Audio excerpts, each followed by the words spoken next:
Why should we read the Republic? I imagine lots of students ask this question to themselves when they're given it as a set book at the beginning of their university course. But in fact, there are many good reasons to read the Republic. And the first one I would pick on is just that it is immensely readable. It's not, Plato did not write philosophy like a dry textbook. He wrote it like a living conversation. The whole of the Republic, which is a fairly fat book, is a living conversation written in short, almost soundbite type answers, but nevertheless developing some very, very important ideas. So my first answer then, we should read the Republic just because it is readable. It was written by a genius and it's worth reading. It's easy to read. It's not difficult. But then there's also obviously the thought, the content of the book. And he's asking this absolutely fundamental question: why should we bother to be good? What's in it for us, effectively? It seems, when we look at the world, it looks as though injustice pays. It looks as though crime pays, whereas the good people get trodden down. So Plato addresses this absolutely fundamental question: why should we be good? I'm not going to tell you his answer. Read the book.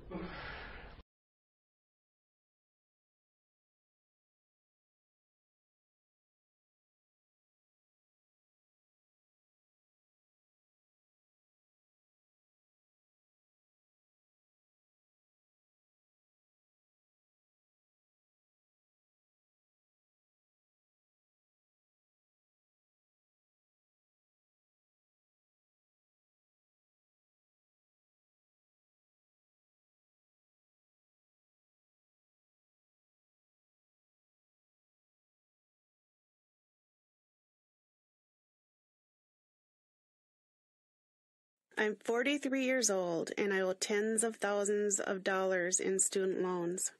Oh, sure, I knew the loans were piling up as I went through school.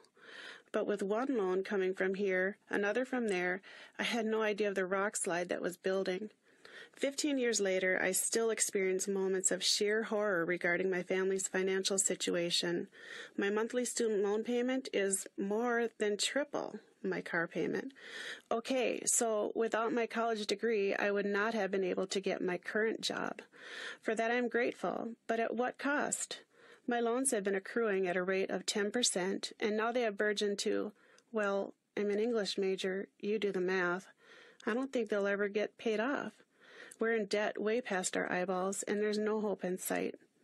I'm being kept in class, a financial class of graduates whose only hope for attending college meant borrowing money from the government. Because of our mounting credit card debt and monthly payments that far exceed our family's income, my kids will also join the class of citizens who can't rely on their parents for college support. Do I wish I'd chosen another educational route? You bet. Perhaps trade school. I thought that being a plumber might not be such a bad gig. But if your job aspirations require a 4-year degree, take my advice and choose a college you can afford both during and after graduation. Take a realistic look at your anticipated income and factor in priorities that don't carry a price, like the spouse and children you might want to have someday. I was overconfident that my student loan debt would pale in comparison to the lucrative writing career I'd enjoy after graduation. Now I'm paying for that decision in more ways than I'd ever imagined.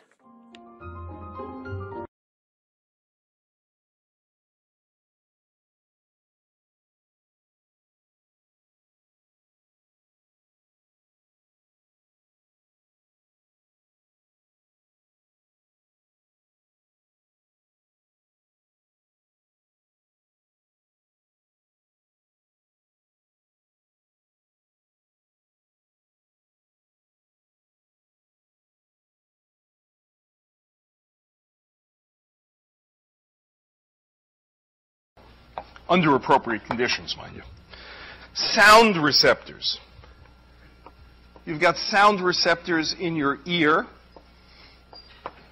and they're beautiful. We're not going to talk about them at any length, but there's little flappy, these little spiky things going along in your ear, and they can translate vibrational energy coming from your ear, hitting your eardrum, being translated into a vibration in the fluid in your ear, into a physical motion of these little receptors there into an electrical motion, into an electrical signal that goes into your ear.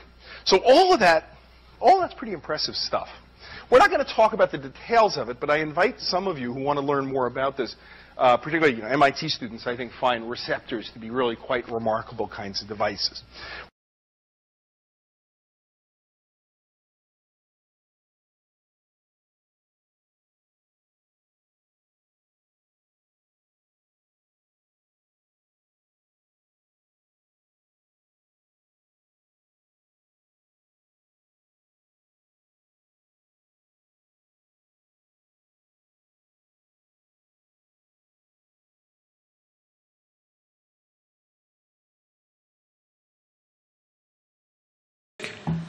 Language death is not mainstream theatre.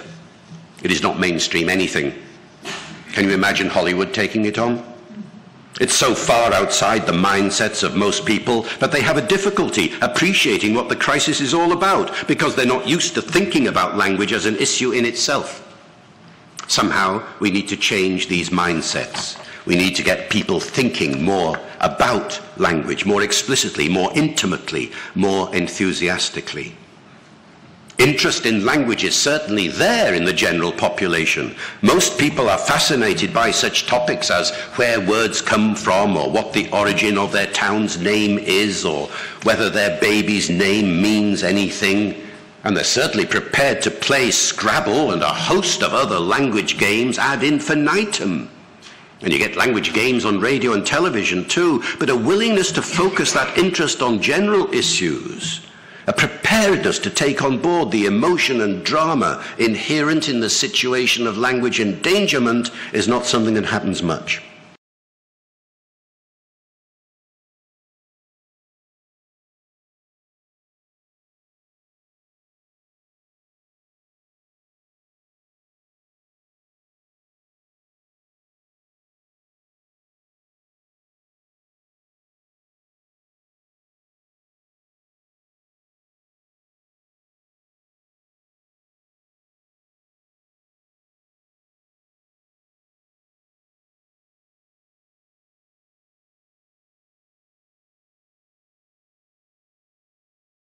Just over 10 years ago, when I was in the Royal Academy, a museum in the centre of London with my 3 children at the Aztec exhibition. I don't know if any of you saw it. I had an older child and 2 younger children. Twins is shown in this picture. And one of my children, 3 years old, shouted. And I've never denied he shouted. He shouted, "Monster." Monster? At this statue, which looked just like a monster, had snakes for hair, a big beak for a nose. And I thought, this is fantastic. I got a 3-year-old that's appreciating pre-Hispanic art. How good can it get? So I bent down. I said, yes, it looks just like a monster. And at that moment, a security guard came over. Then a gallery assistant came over and said, we're being too noisy, and threw us out. Roll the family. During that time, I was a journalist with the Guardian newspaper, and 2 days later, I wrote a big piece in the Guardian about being thrown out of the Royal Academy. And what was really interesting was by the end of that day, at the paper we had over 500 emails from other families saying museums aren't working for us. Let's try and make it work.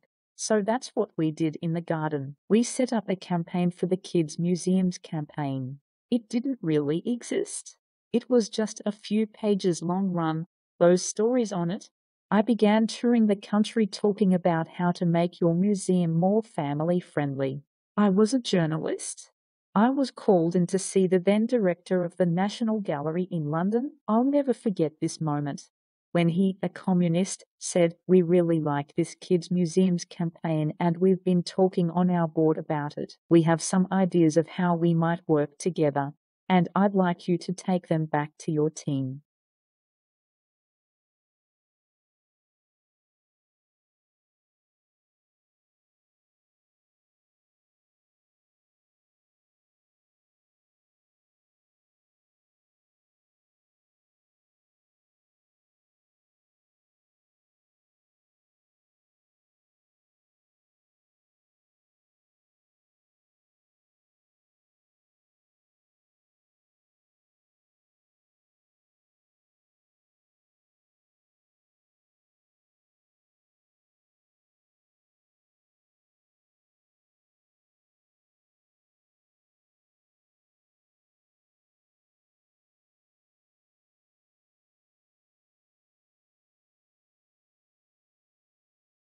Through the 1950s and into the 1960s, the idea of the Industrial Revolution was that it was the work of some genius inventors who created machines used primarily in the textile industry, but also in mining that eliminated blocks to assembly line production. Then everybody was crowded into factories, and the new brave world opened up. In fact, one of the most interesting books and great classics that is still in print was written by an economic historian at Harvard who's still alive, called David Landis. It's a good book called The Unbound Prometheus, which is basically that. Some of the inventions that I briefly describe in your reading, the spinning jenny, etc., refer to that. Well, and that kind of analysis led one to concentrate on England, where the Industrial Revolution began, and to view industrialization as being a situation of winners and losers by not going as fast. Now, that analysis has been really rejected greatly over the past years, because Industrial Revolution is measured by more than simply large factories with industrial workers and the number of machines. This is the point of the beginning of this. The more that we look at the Industrial Revolution, the more that we see that the Industrial Revolution was first and foremost an intensification of forms of production, of kinds of production that were already there. And thus, we spend more time looking at, the intensification of artisanal production, craft production, of domestic industry, which we've already mentioned. That is, people, mostly women, but also men and children too, working in the countryside. The rapid rise of industrial production was very much tied to traditional forms of production.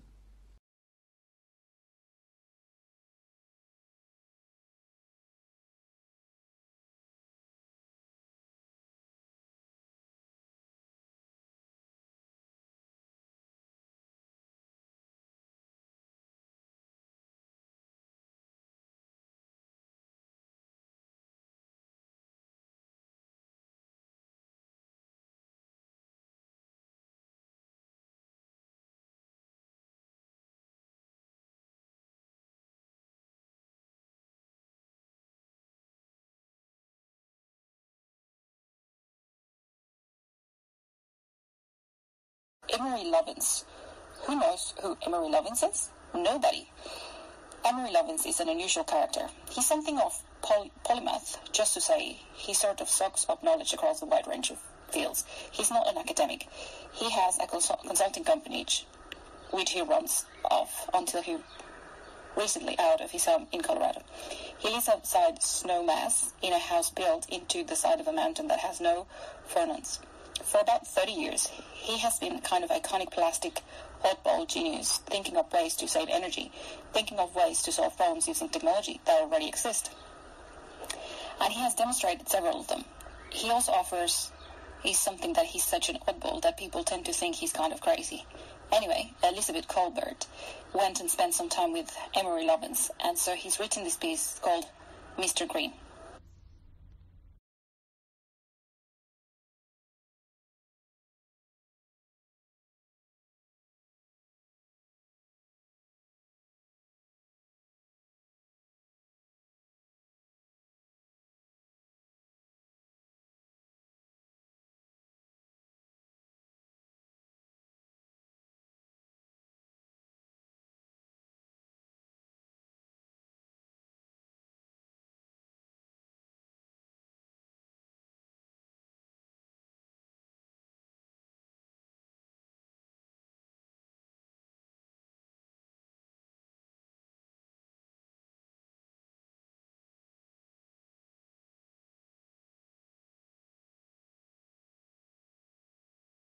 People often forget their cards after taking money from the ATM.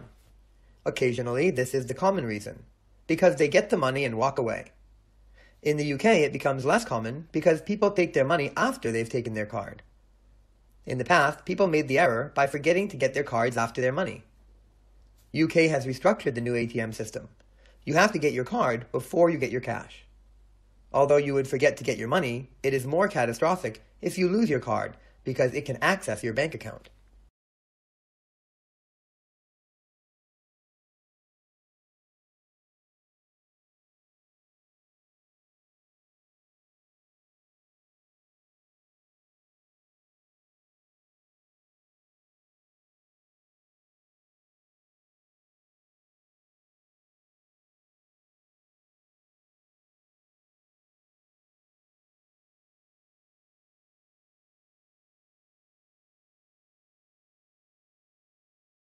Before we consider international environmental law and climate change, we need to consider domestic legislation, as it is within the sovereign states that international law is put into practice. This reflects the environmentalist maxim, think globally, act locally. United Kingdom legislative control over the impacts of man's activity on the environment is not new. As long ago as the reign of Charles II, the main concern was the production of smoke from the burning of sea coal. Almost all areas of trade and industry were subject to very detailed legislative controls at that time, although some were governed by self-regulation in the form of guilds, who regulated both supply and methods of production. However, the measures implemented were mostly ineffective, because then, as now, the specifying of legal duties and standards without providing any appropriate enforcement merely indicated good intentions, but were of little practical effect. The next stage was prompted by the Industrial Revolution, with the urbanization of society and its profound effects on the environment.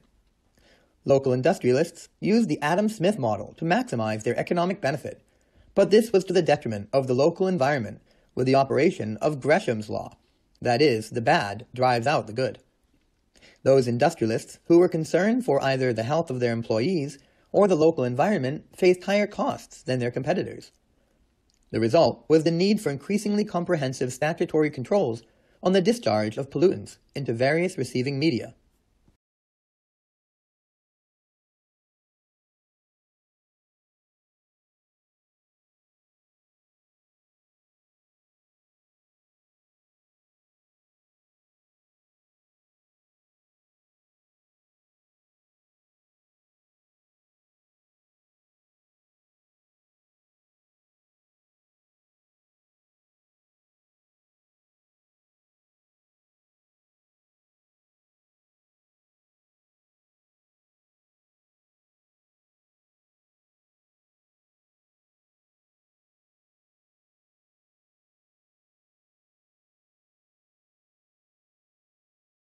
What is globalization?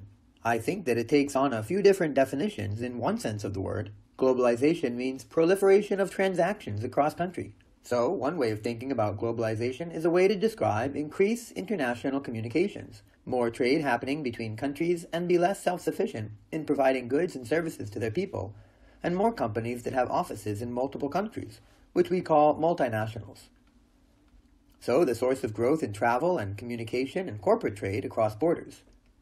And this way of thinking about globalization is the continuation of thinking that has been around for a long time, such as when the Europeans went to the Orient to find spices, which was also an example of global trade and communication. Another way to think of globalization, though, is an economic system. It is a system in which countries become integrated in a way that never had been before. In this system, we see a global split in the process between consuming and producing goods. Some countries produce goods, some countries consume goods, and then these countries in different areas of the globe depend on each other in a kind of organic solidarity, rather than having an economic system being just inside your country. The system is the way economy in your country functions, depends on economy of another country. And in fact, this way of thinking about globalizations represents a new area of economic progression. The past industrialist economy has been a global issue.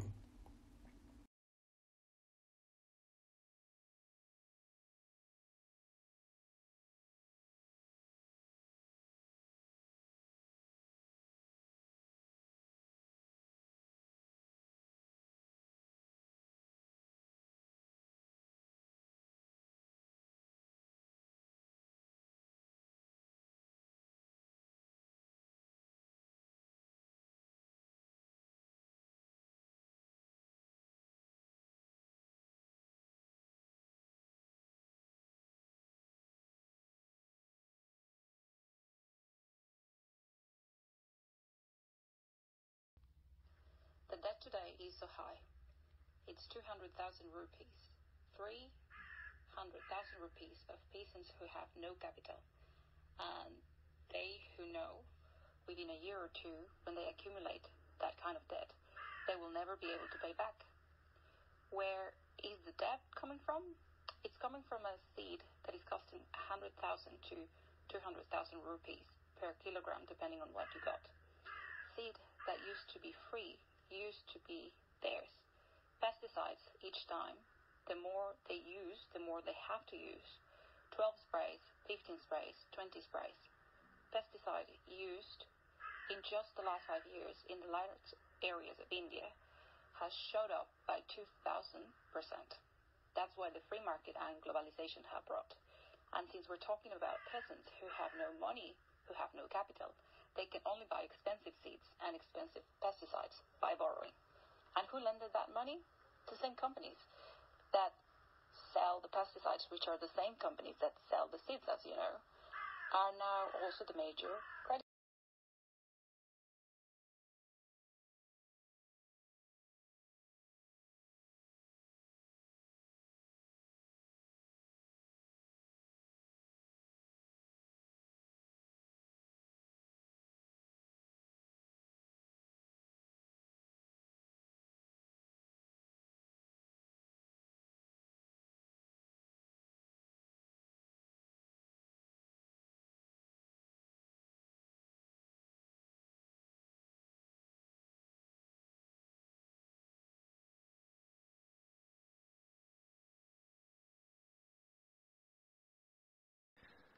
Music and language. Both music and language have a lot of similarities. They involve complex sequences that unfold in time. They are both forms of communication. This has interested all the world's best philosophers from Plato going back over 2,000 years ago. Scientists like Darwin wrote about possible evolutionary links between music and language in his book The Descent of Man. And so did artists like Leonard Bernstein, who gave a series of lectures at Harvard in the 70s. He spoke about the grammar of language and the grammar of music from Noam Chomsky's theories. So it's a persistent question. It keeps drawing interest from scientists today, but there are some basic obvious similarities. For example, both music and language have rhythmic, systematic patterns of timing, accent, and grouping. Both language and music have melody-structured patterns of pitch over time. Both have syntax discrete elements like words or notes and principles for combining those elements into sequences. Sentences are just random sequences of words. Both convey effect, which means emotion using sound. You can make out a lot of emotion from a person's voice, and music has the characteristic of providing emotions like happiness or sadness.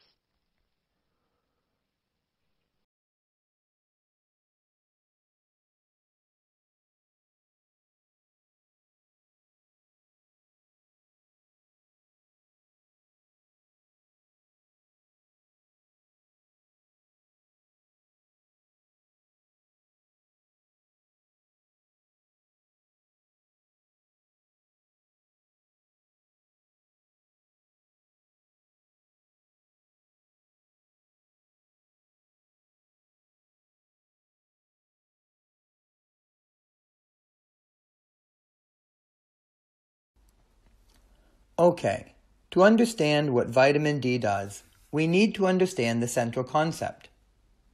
The function of vitamin D is to maintain blood calcium.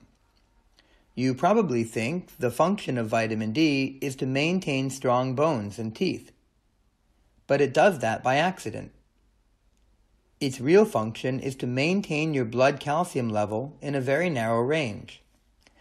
And the reason for that is if your blood calcium level falls below about 9 milligrams per 100 milliliters, then you're longing to be in a big trouble and die rather quickly. And that's because blood calcium is important for muscle contraction and nerve transmission. And if you don't have enough of it, you can't contract muscles normally. There can't be normal nerve impulses.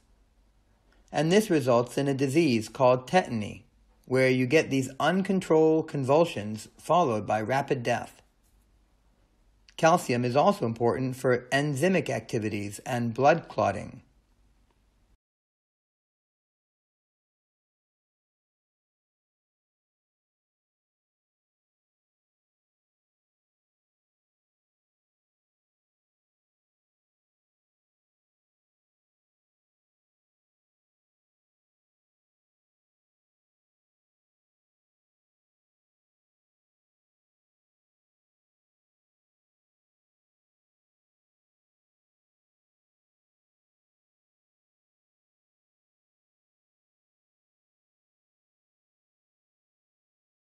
I think there is an intense competition at the moment to hire the most talented and most intellectually able people.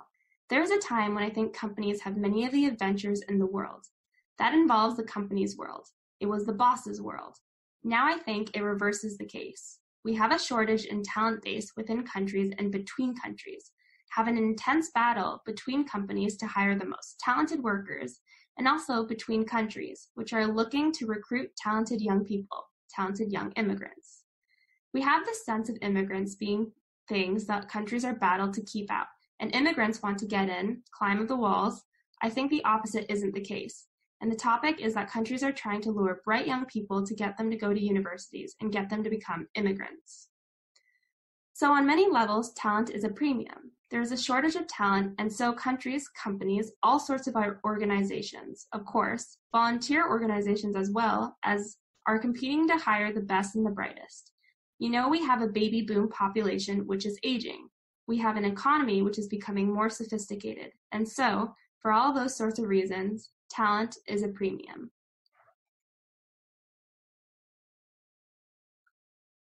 That's it.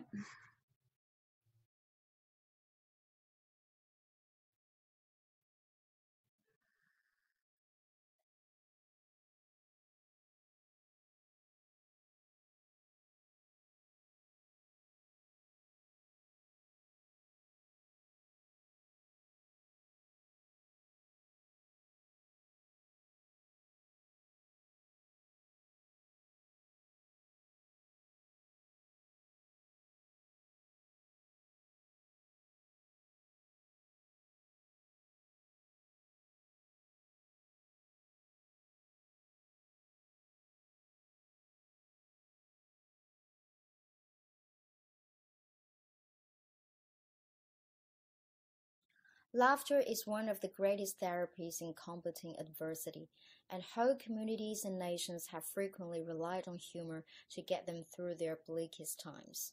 On August 13, 1961, the barbed wire was rolled out of Berlin to create the Berlin Wall. For nearly 30 years, until it was dismantled, wall jokes proliferated, especially among those living in the East. Laughing was all that was left. It was a way of humanizing the tragedy of an ideology that had divided families and the nation. Wags would ask, "When does a good border guard fire the warning shot?" and answer with chilling wit, "At the end of the second clip of ammunition," thereby making light of the German Democratic Republicans' command to its border guards to shoot to kill anyone trying to cross the wall. Jokes about those who rule you, and sometimes those who tyrannize you, are a form of folklore that has existed in societies as seemingly different as communist in Eastern Europe, Tsarist Russia, modern Egypt, 12th century Persia, and modern-day Iran. Humor can also be wonderfully subversive. It can protect self-respect and identity.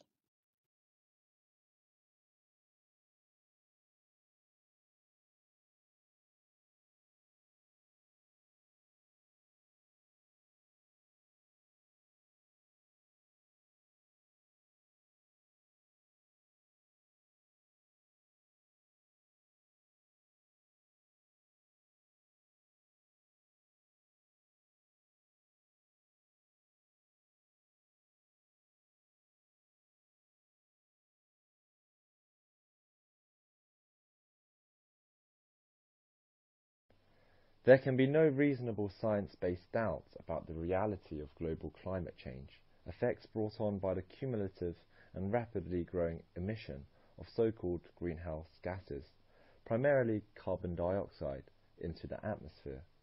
As these effects become increasingly more obvious worldwide, so commercial interests, groups of concerned individuals, and national governments have been gripped by what amounts to mass panic about what to do about it.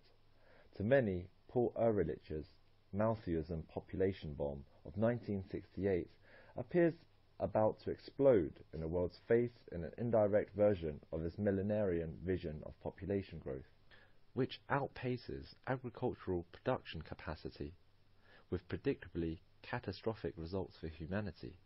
And his three-part crisis scenario does indeed seem now to be present: a rapid rate of change, a limit of some sort, and delays in perceiving that limit. Ehrlich's work was roundly criticized at that time, and later from many quarters, and much of what he predicted did not come about. Nevertheless, can a world afford to take the risk that the climate scientists have got it wrong? Is it not in everyone's interests to apply the precautionary principle in attempting to avoid the worst of their predictions, now rather than at some future time?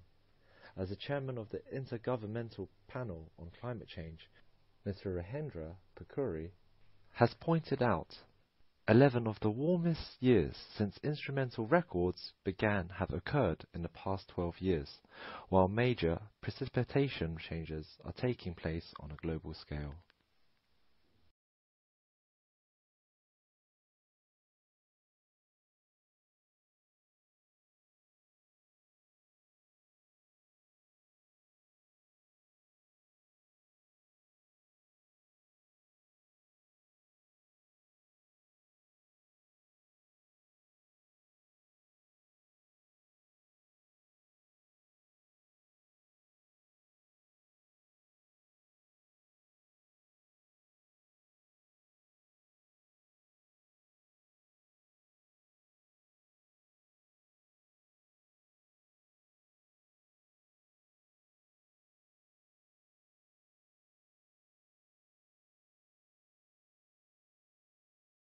To understand the fight or flight response, it helps to think about the role of emotions in our lives. Many of us would prefer to focus on our logical, thinking nature and ignore our sometimes troublesome emotions, but emotions have a purpose. Our most basic emotions, like fear, anger, or disgust, are vital messengers. They evolved as signals to help us meet our basic needs for self-preservation and safety. It would be dangerous to be indecisive about a threat to our survival, so the brain runs information from our senses through the most primitive, reactive parts of our brain first. These areas of the brain control instinctive responses, and they don't do too much thinking. This most primitive part of our brain communicates with the rest of our brain and our body to create signals we can't ignore easily, powerful emotions and symptoms.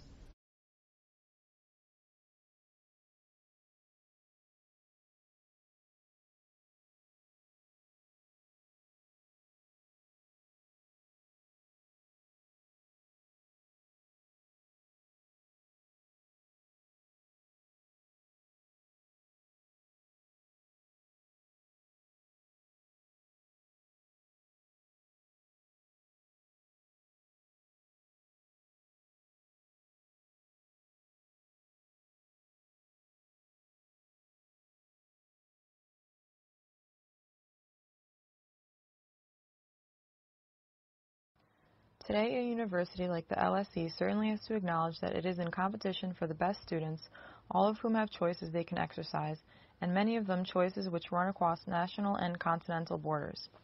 We are in competition, too, for staff. The academic job market is one of the most global there is, and in the 21st century, English is the new Latin, so universities in English-speaking countries are exposed to more intensive competition than those elsewhere. We are in competition for government funding through the assessment of research quality. We are in competition for research contracts from public and private sector sources, and indeed we are in competition for the philanthropic pound. Many of our own donors were at more than one university, and indeed think of the LSE's requests alongside those of other charities to which they are committed. That is the competitive environment which is particularly visible to a vice chancellor.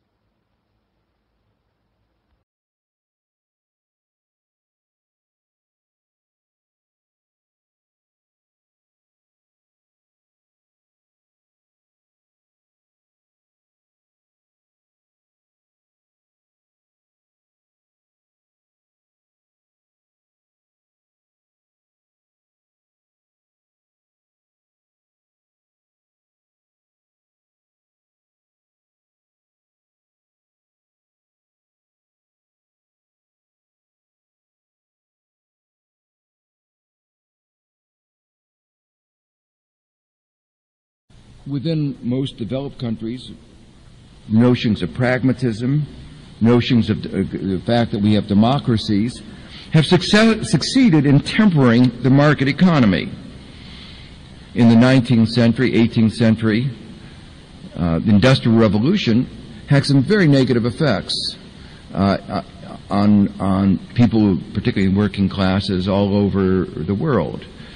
We see data where life expectancy was reduced, heights were reduced. We can look at medical records and see that actually living standards in among large fractions of the population actually went down. But eventually we passed legislation about working conditions, and eventually we circumscribed some of the worst kinds of behavior. We eventually, in the 20th century, we put regulations that imposed better environmental conditions. And so some of the damage was reversed, and that we have made the market economy work in ways that the benefits of it are at least far more widely shared than they were 100 years ago.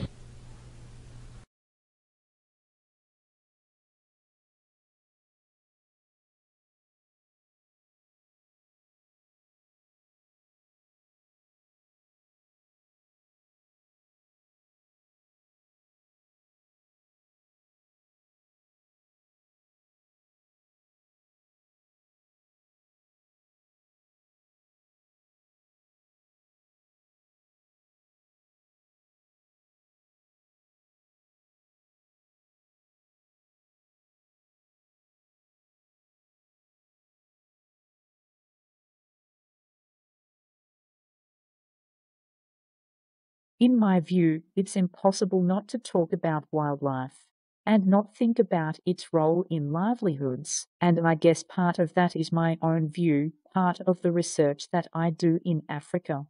In most East and West Africa, I look a role all the humans rely on wildlife as the source of food and also the source of income. And we talk about our wildlife. It seems we talk about fish. We are talking about what is probably the single most important source of protein for humans across the globe. And so billions, or more than 1 billion people rely on fish as their primary source of animal protein. And most of these people live in poverty. So the management of wild fish resources, that sense, is incredibly important to livelihoods and health. And also, wildlife tourism is the multiple billion-dollar industry. And in many places, such as Africa, South America, it can be the #1 source of income. It can be the #1 source of foreign income for economies.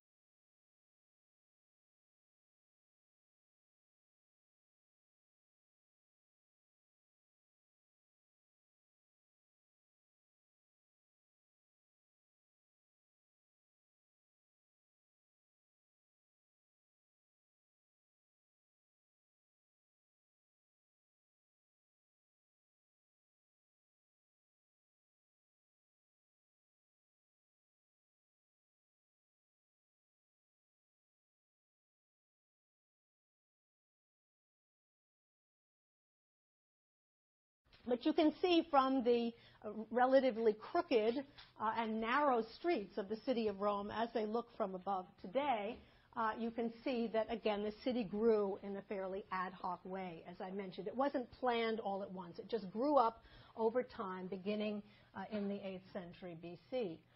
Now, this is interesting because what we know about the Romans is when they were left to their own devices, and they could build a city from scratch, they didn't let it grow in an ad hoc way.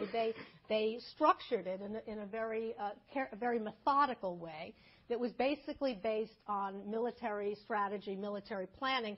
The Romans, they couldn't have conquered the world without obviously having a masterful military enterprise, and they everywhere they went on their various campaigns, their various military campaigns, they would build camps, and those camps were always laid out in a very geometric plan along a grid, usually square or rectangular.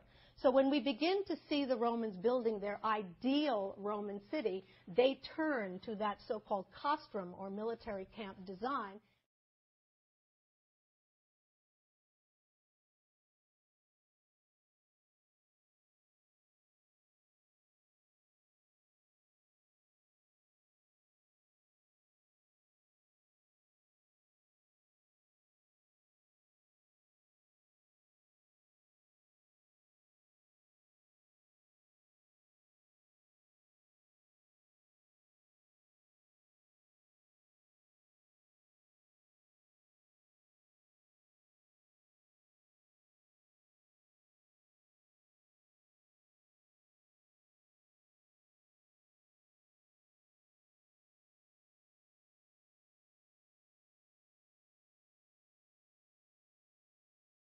One of the things that was going on during the Great Depression was the beginning of the sort of modern food technology that rules, the way Americans eat today.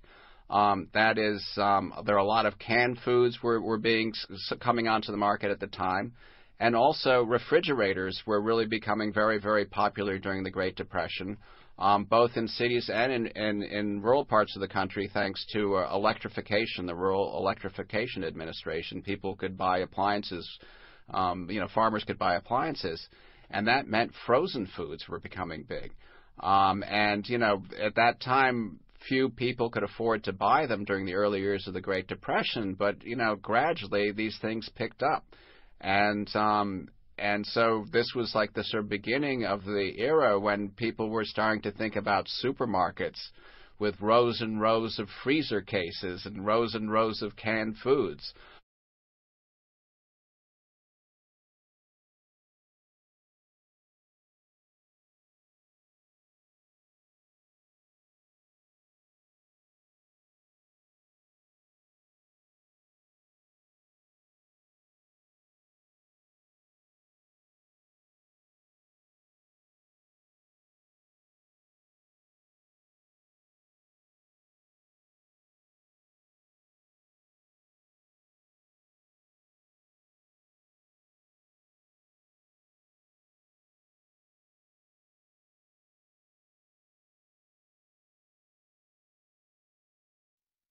Now, the study of biology is responsible for some of the most profounding insights that humans have about the world around them.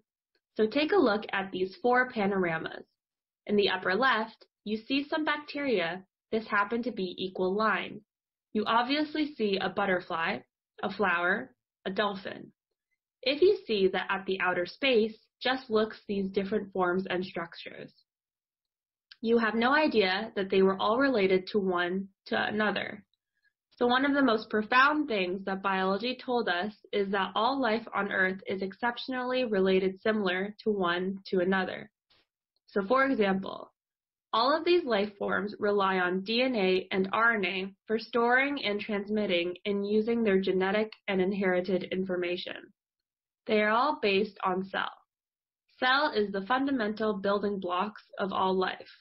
All of these organisms consist of cells, and the cells essentially have the same chemicals inside of them: carbon, hydrogen, oxygen, and nitrogen, and the whole bunch of other stuff in much smaller amount.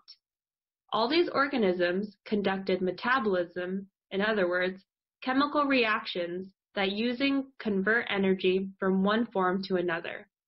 And the basic chemistry is all very similar to one and another. The types of molecule is used very similar to one and another.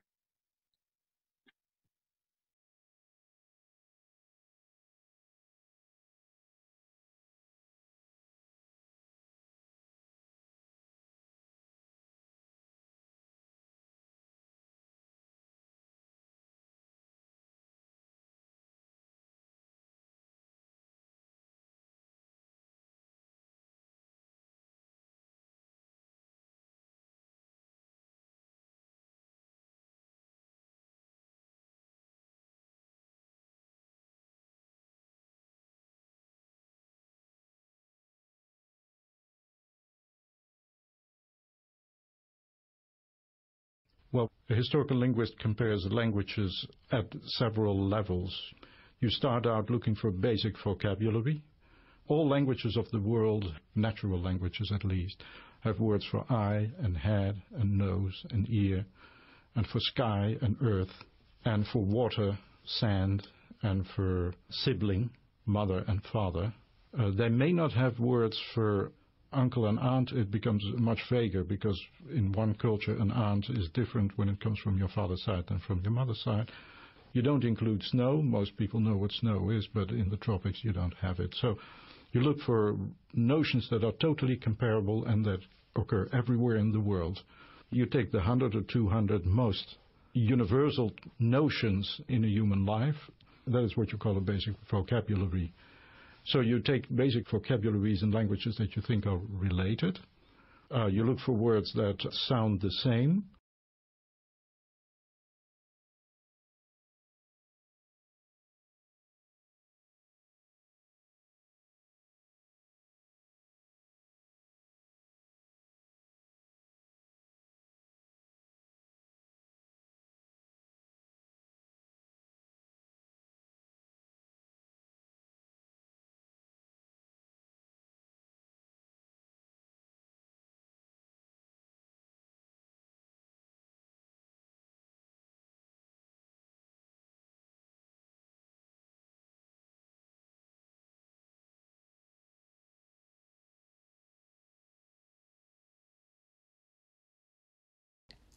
Vitamin D version 2.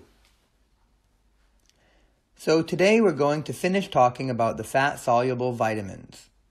I'm going to start with vitamin D. And I think probably most of you know that vitamin D is called the sunshine vitamin. And it's called that because there's absolutely no dietary need for vitamin D if you get adequate sunshine. And the real important word there is it, because it turns out that in climates which aren't near the equator, there's a big question as to whether or not using these you get adequate sunshine. And that's important because foods are not naturally abundant in vitamin D. And that's why milk is fortified, but the fortification may not be enough. So again, just exposure to sunlight is adequate, no need for vitamin D.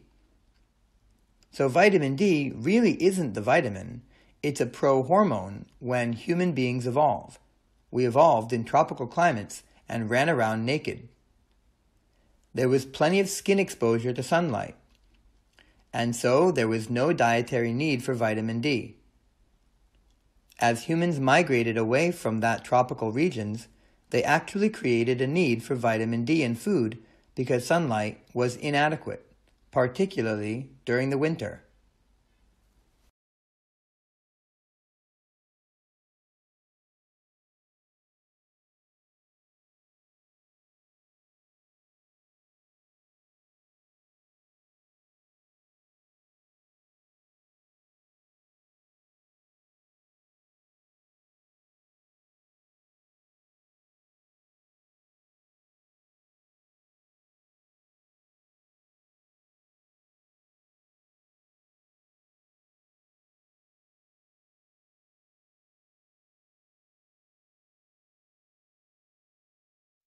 I suppose it's the truism to point out that citizens need to be well informed. Maybe it's something we take for granted in our liberal Western democracies, but there will be plenty of societies, well, that is run counter to explicit government policy. Many areas of the world still suffer from the reverie of the deliberate missing information. Governments, especially the unelected ones, but also some elected ones, have denied the events that have ever taken place. They pretend that other events did take place. They would help spin what they cannot deny, ensure they've used every trick of the book to pull the eyes of the world, and in an attempt to cover up their mistakes.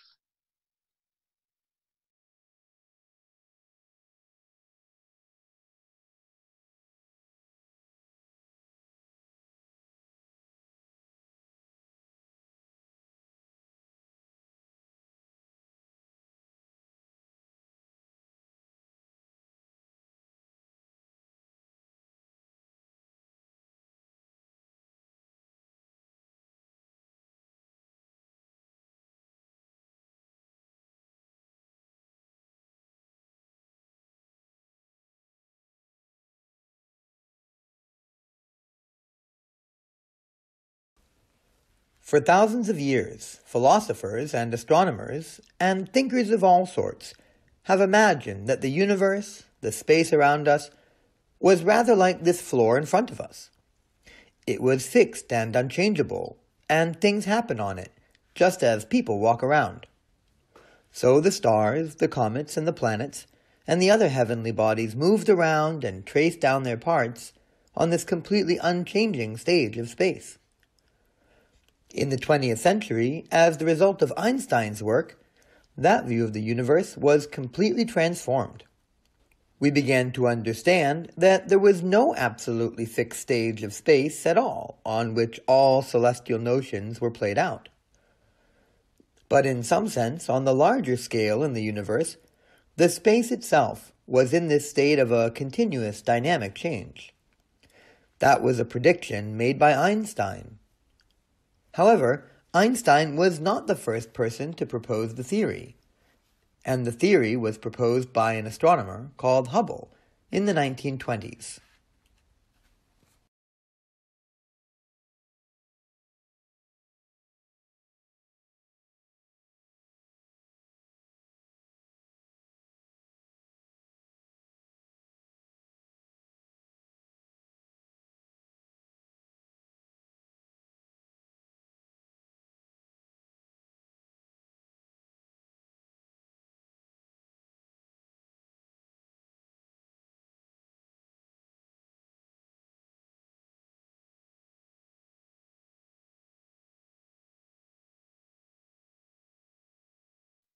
Globalization is an overused and often misunderstood concept.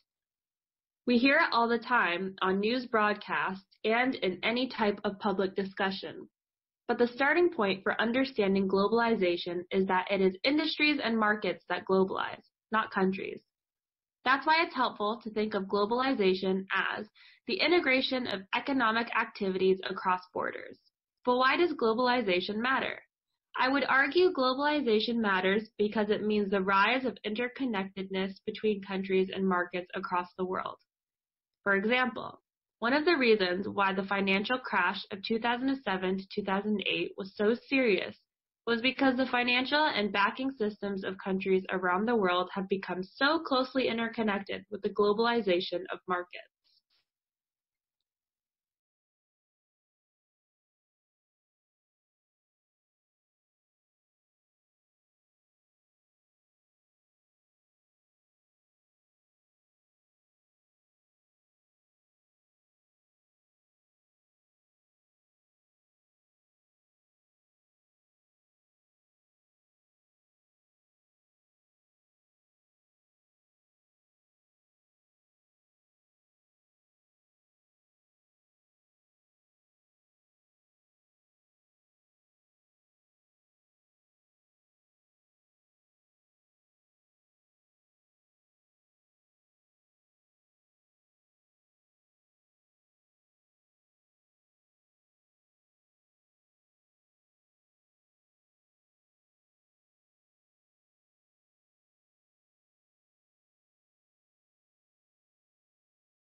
What's the literal definition of risk?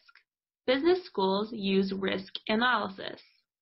So what do you mean by risk? And we need a dictionary. When you look at dictionary, this is literal definition of risk.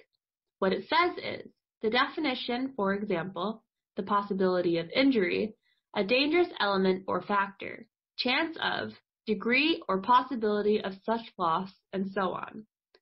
So risk has two parts, as you look at the literal definition of risk. One part is the consequence of some kind of particular danger, hazard loss, and the other is about the probability of it, chance and consequence, okay? And then at least just as English language concerns, when you look up the word of safe and safety, what you'll earn as, it's a little bit of a loop, a little circular argument that free from harm or risks, secure from danger, harm or loss, the condition of being safe, and so on for all.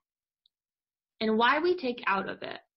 At least when we talk about safe, at least in English language, we are talking absolute something is safe, or it sounds safe.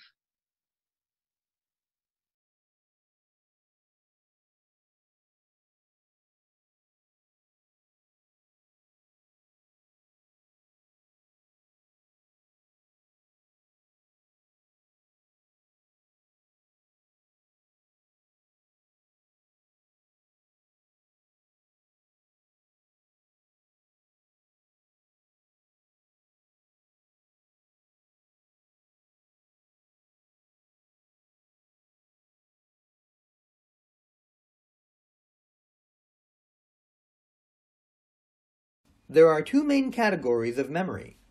Implicit memory, which is also called procedural memory, cannot be consciously recalled. It is an experimental or functional form of memory, informed by cultural and social background. With implicit memory, behaviors are automatic. We recall implicit memories naturally, so we are not aware when we are using them. Examples of implicit memory include using languages naturally, driving automatically, reading and writing. When people try to consciously describe how to drive, they may misrepresent how they actually drive. What we often describe as bad memory is explicit memory.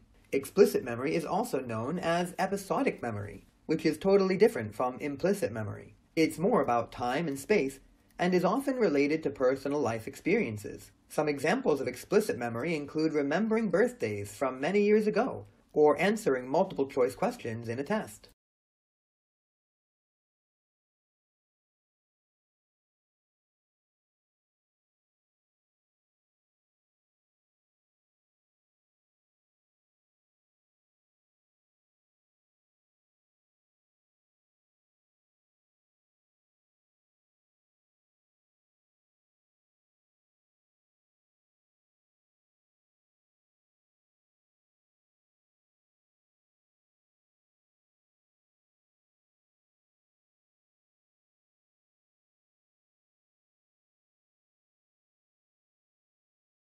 One of the most amazing things that's happened even in my lifetime is the prediction of cosmology. When I started out 40-odd years ago, we thought we knew that the universe began a Big Bang. Some people doubted even then. We thought the universe was about 10 or 20 billion years old. But now, for really very sound scientific reasons, we can say that the universe did start it in a Big Bang, and it's 13.8 billion years old. So it's not 14, it's not 13, because a decimal point in there, and that's a stunning achievement to know that. And we also know that the laws of physics that apply to tiny particles inside atoms also explains what happened in the Big Bang. You can't have one without the other. A very neat example of this is that when you apply nuclear physics, that kind of physics to understand how stars work, you find out that the oldest star in the universe is about 13 billion years old. So their universe is just a little bit older than the stars. Fantastic! If we'd done it and counted in the other way around, and said that the stars were older than the universe, we would say science were in deep trouble. But it's not. Everything fits together, and we know how the universe began. We got to know how the way it is. The future that it'll suspects we don't know quite well what's going, but we got some ideas, which are as good as those ideas we had 40 years ago about how Big Bang happened.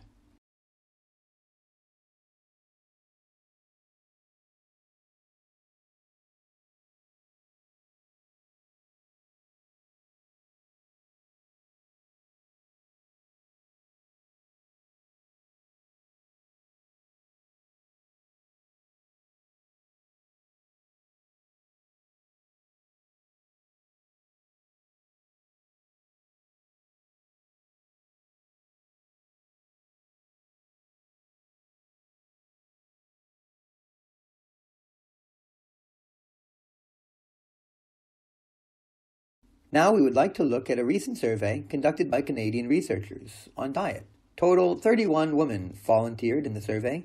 They have been told to participate in the exercise program without changing their diet. After a careful observation, the researchers found that some volunteers experienced a body fat change after 6 months from the day they have started the experiment. The findings further stated that some lost significant amount of fat, which led to decrease in body mass. On the other hand, there were others who did not lose fat at all. The study concludes that there must be two explanations. Those who did not lose weight must have eaten more, and another factor is that it is because there is psychological reason not to believe in losing fat.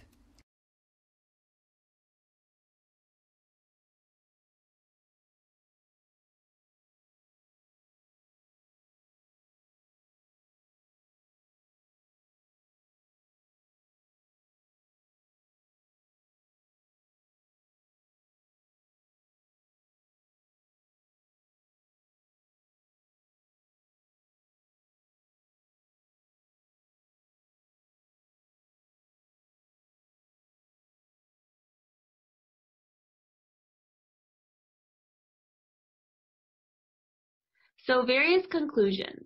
Yes, bees are in decline. These declines are well documented. They are real. and reported by good, strong scientific evidence. It is the only evidence that counts. The drives to decline are many. They are varied depending on species. The fact of pollinator loss could be absolutely huge. So, is it a catastrophe? Not yet, but it could be. On the positive side, we're aware of the problem, aware this is being raised with time, and people are taking actions fast. We've recognized the problem, and that, at least, is being done.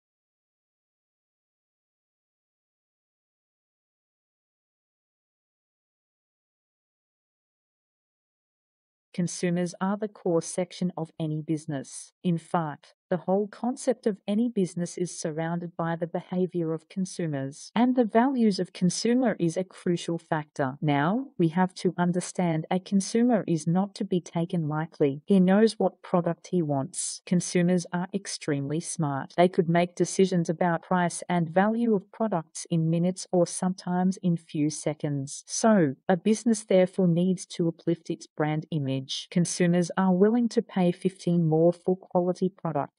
However, the conflict starts when manufacturers fail to meet the expectations. This lies in the basic fundamental of engineering in designing a product. Consumers want products to be softest, but at the same time, they also want product like toilet papers to be light and strong, something which can be easily be torn. The brand Tide is really good example. There was a problem of shaking the washing powder before being put into the machine as it caused the damage the material of the clothes. Tide had to made up to a lot of expectations for consumers.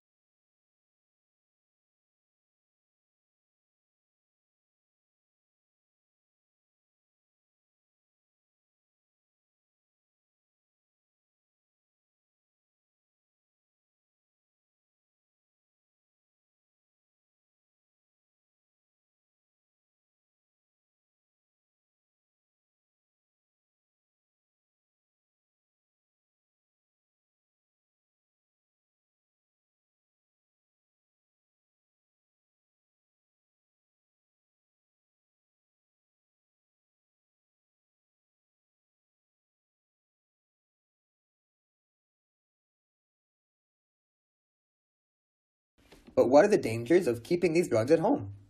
There are a number of dangers. Parents should know that leftover drugs are dangerous because they may be accidentally ingested by children. Either adults don't keep the bottles properly closed and stored, or because even many kids can sometimes open child-proof lids. Patients may use the drugs after their expiration date. The leftover drugs may be taken for the wrong reasons. For example, someone may have a viral infection and self-prescribe to leftover into microbial that was prescribed for a bacterial infection. But that drug will have no effect as the viral infections. Drugs that are left over might be given to or taken by someone else who may have a serious allergy to the medicine, and who for that reason would not be prescribed to medicine under the supervision of a physician. Finally, inappropriate use of drugs promotes drug resistance if the drug is taken for the wrong indication, the wrong duration, or in the wrong dosage. Todd, what can people do about this? How can the situation be improved? I think physicians, patients, and parents of patients can take steps to improve the situation. First of all, physicians should prescribe the drug only when appropriate, only in the correct amount, and only for the correct duration. Also, the physician must stress to the patient that the full course of the drug must be taken. This is recommended even if symptoms resolve before the end of the prescription, and parents of children on antibiotics need to ensure they complete their course as well.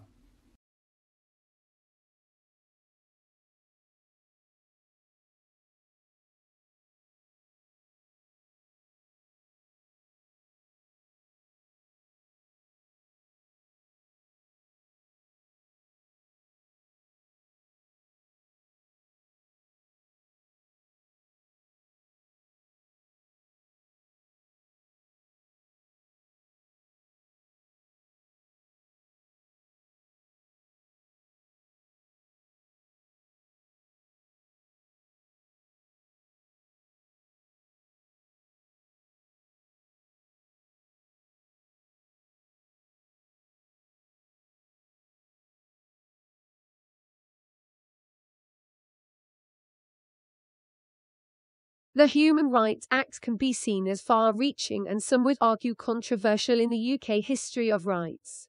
At the same time, it can be described as a somewhat cautious document that provides the starting point for wider application of the law to rights. In many ways, the freedoms and protections contained within the Human Rights Act were not new to people living in the UK. The output of the UK law influenced most of the clauses in the European Convention on Human Rights. The convention itself was devised following the end of the Second World War by the Council of Europe. UK lawyers played a significant role in the drafting of the convention, and the UK was among the first governments to ratify the convention in 1951. Rights are sometimes described as being of a positive or negative nature. That's to say, some can be expressed as a right to, and others is freedom from. The 1998 Act put into place 15 specific rights and freedoms, which include rights to liberty and security, a free trial, free expression, free elections, and the right to marry and found a family. There are also freedoms from torture, from slavery or forced labor, and from discrimination on grounds such as race, sex, religion, political opinion, or social origin. The Human Rights Act has been described as the start of a process. The Act itself does not expand on the provisions made by the European Convention, which some would consider as following a baseline or minimum standards for human rights.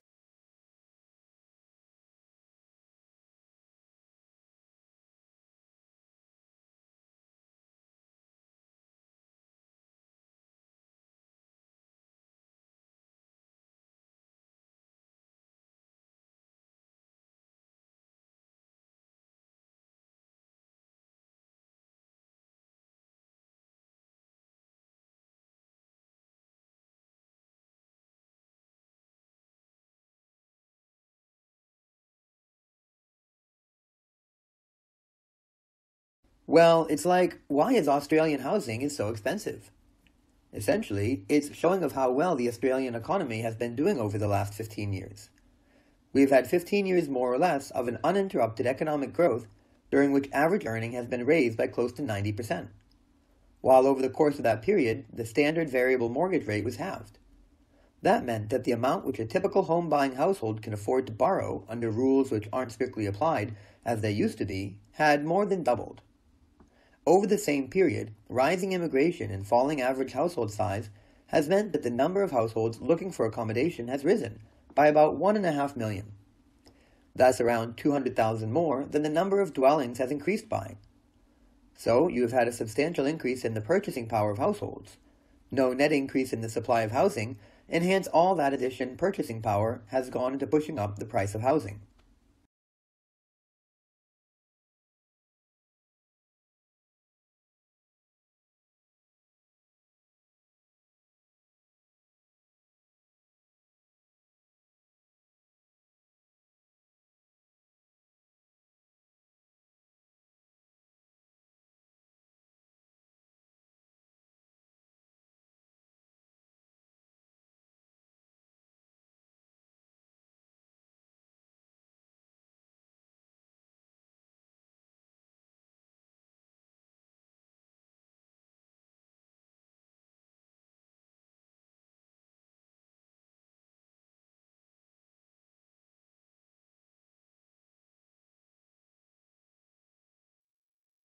Well, the 90s came around and finally it clicked that normal people could get online, which hadn't really clicked before.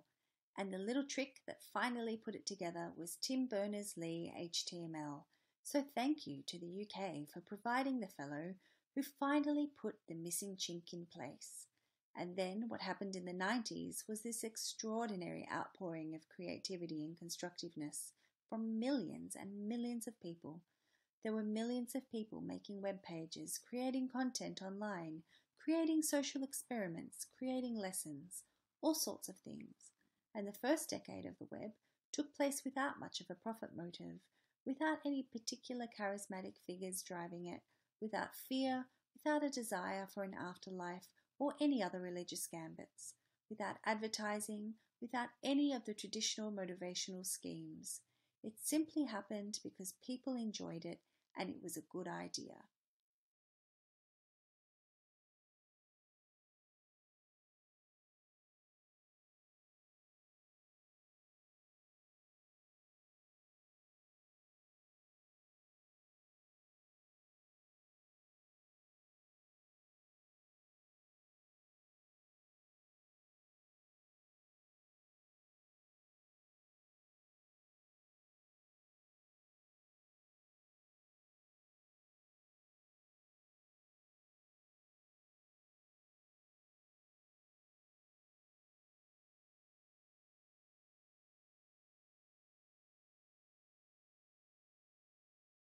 So the topic for today is abstraction.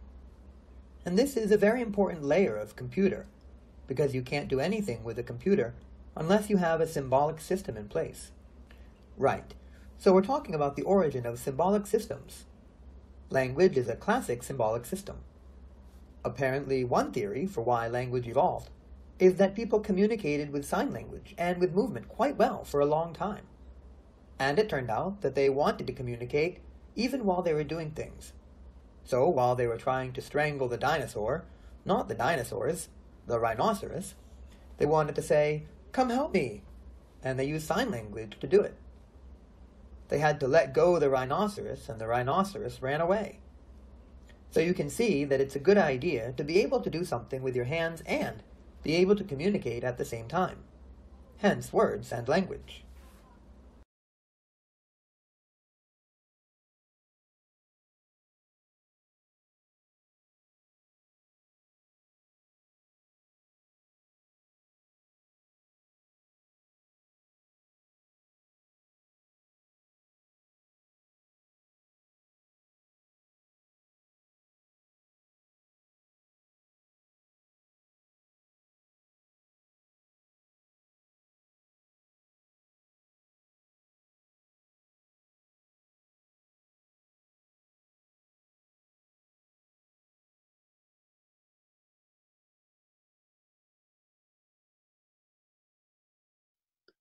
What we know is that the impact of the pandemic world would be catastrophic if it is similar to what we had in 1918.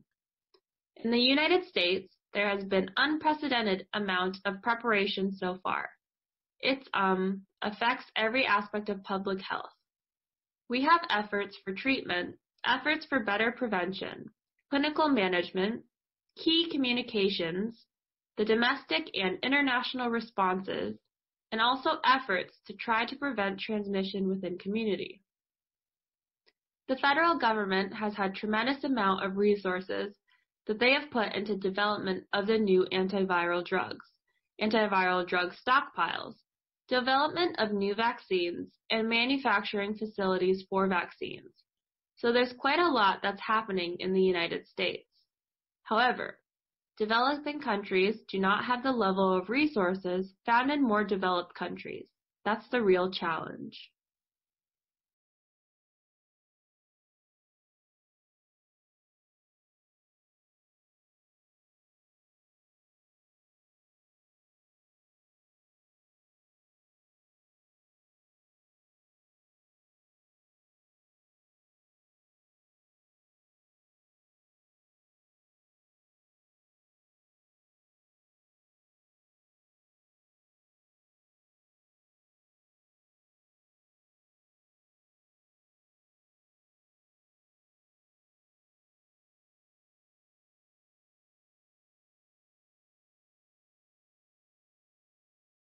London architecture.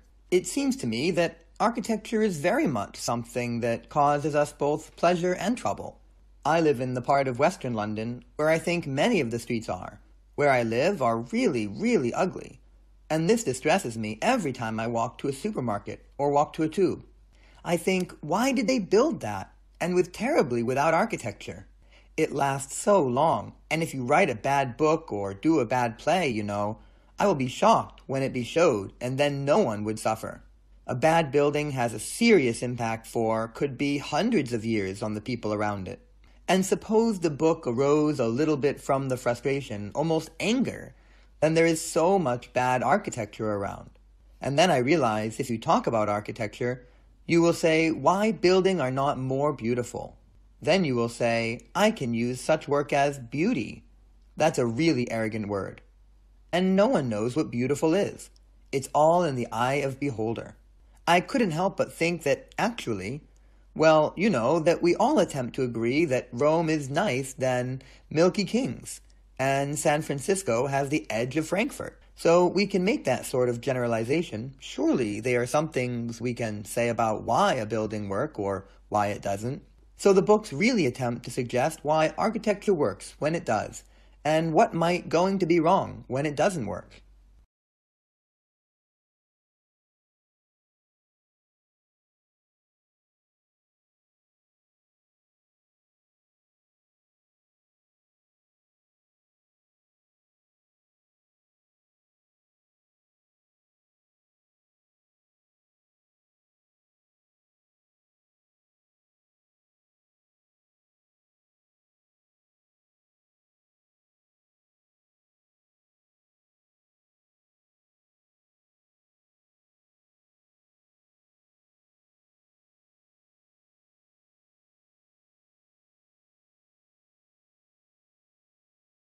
So happiness economics can help us get to these questions, and I'll try to give you some examples of this. Now, even though there's a lot of skepticism originally about using this surveys what people say make them happy, the number of reasons that we are getting increasingly confident in doing so. One is that their consistent pattern, remarkable consistent pattern, that determines well-being across large samples of people, across countries, across the world, and over time. Some of the basic things that make people happy, and I will show you some of these: income, health, marital status, employment status. Some of these very basic things are remarkably consistent across countries, across world. So that gives us some sense that these surveys are picking up consistent patterns. And when we know what consistent patterns are, we can look how other things that very much more affect people's well-being. The environment and equality, the nature's institution raging on living, and all kinds of other things that very much more.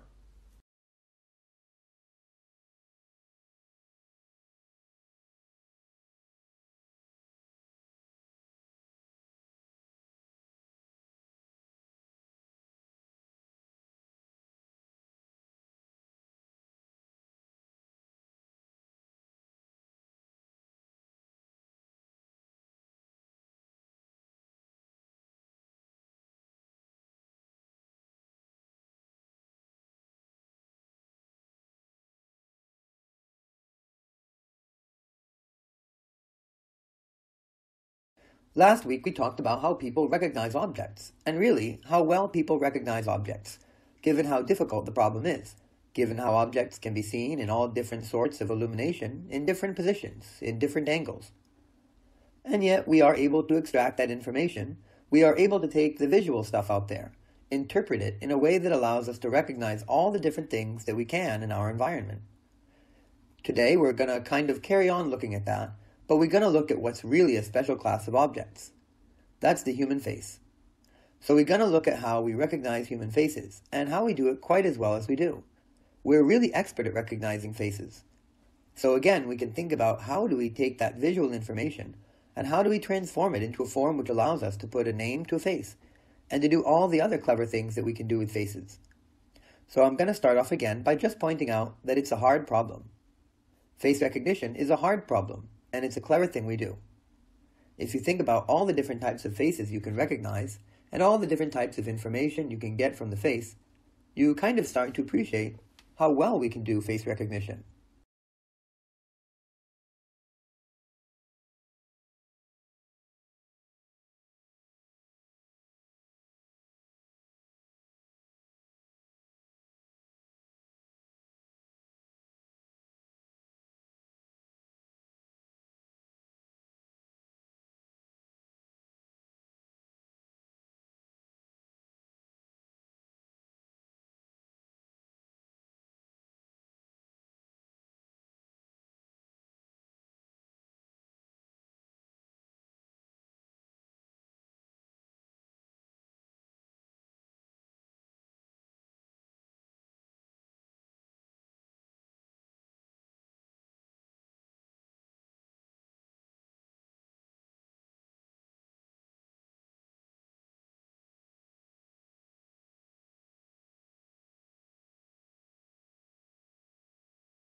Mars is fourth planet from the Sun, and the second smallest planet in the solar system after Mercury.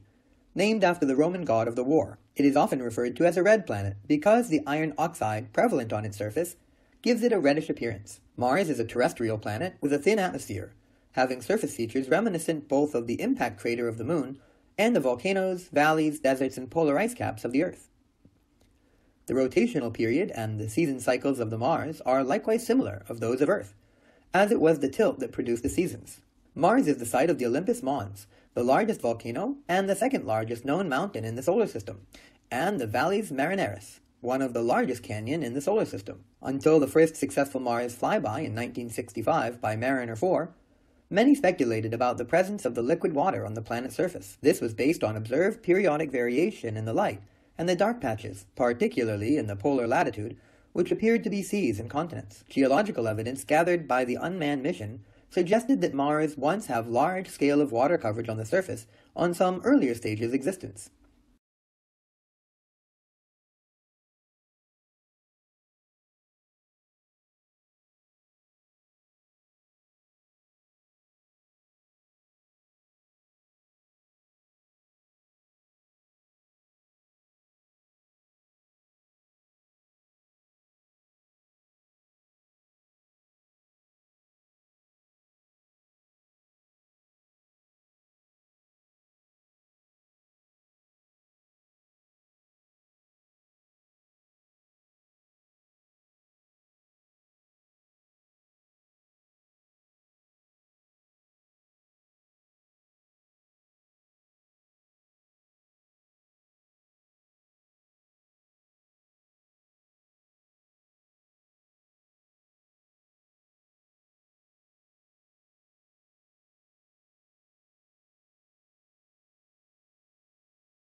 The design of buildings is important according to architectural textbooks.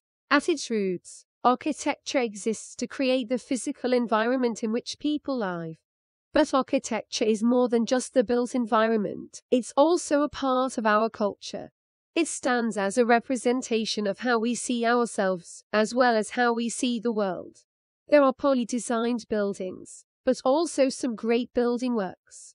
In the Victorian era, architects designed buildings based on bricks and other materials. The design of floors was based on lighting, as it would not only affect appearance but also health conditions. The materials that buildings are made of also matter. For example, the design of ground floors must ensure that the building is able to withstand the weight of the higher levels. In the 20th century, many old buildings with design floors were demolished or modified through a natural selection process, which means they are an altered state rather than an original state. This is an application of Darwin's theory of natural selection to modification of old buildings, which means buildings should adapt to the new world to survive or be pulled down. So, it's argued to be unfair to criticize the demolition, although some people believe that whether to be remained should be decided based on their nature and functions. As the world became more and more connected, the styles evolve, but even in modern construction, there is still an importance in honoring the cultural nuances in the built environment.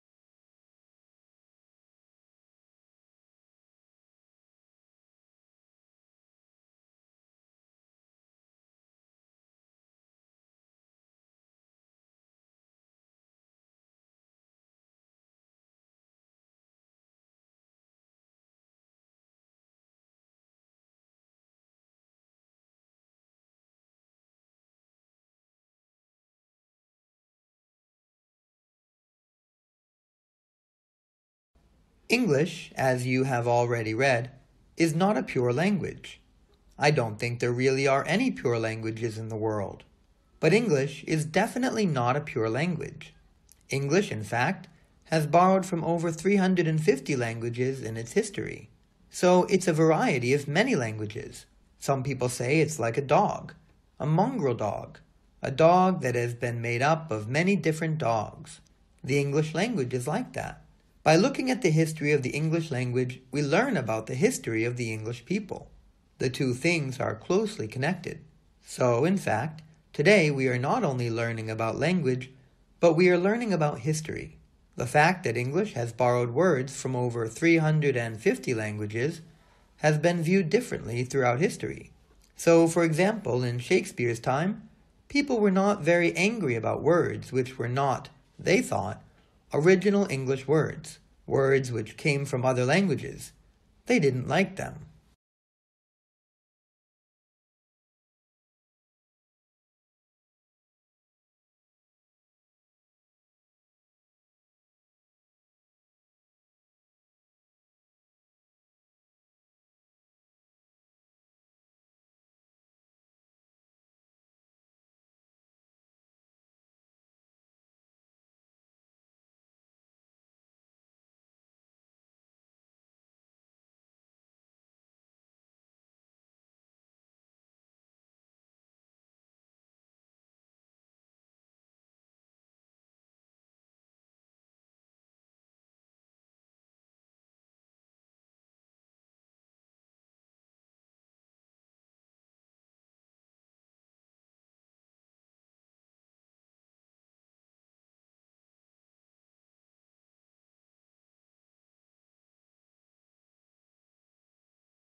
English, as you have already read, is not a pure language. I don't think there really are any pure languages in the world. But English is definitely not a pure language. English, in fact, has borrowed from over 350 languages in its history. So it's a variety of many languages. Some people say it's like a dog, a mongrel dog, a dog that has been made up of many different dogs. The English language is like that. By looking at the history of the English language, we learn about the history of the English people. The two things are closely connected. So, in fact, today we are not only learning about language, but we are learning about history. The fact that English has borrowed words from over 350 languages has been viewed differently throughout history. So, for example, in Shakespeare's time, people were not very angry about words which were not, they thought, original English words, words which came from other languages. They didn't like them.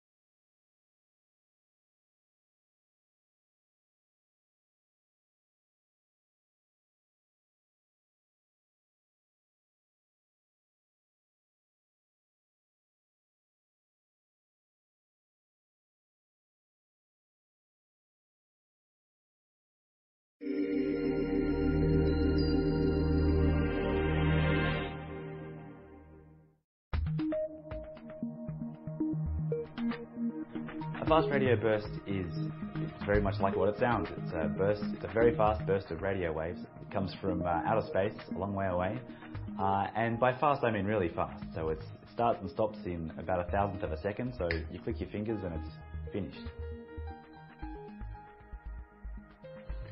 Fast radio bursts are a real mystery. We don't really understand exactly where they come from or what actually makes them. And there's a lot of open questions that we really don't have an answer for. There are probably more theories about what makes fast radio bursts than there are actual detections of these things. So since 2007 we've only had 20, but there are probably 30 or 40 different theories on what makes them.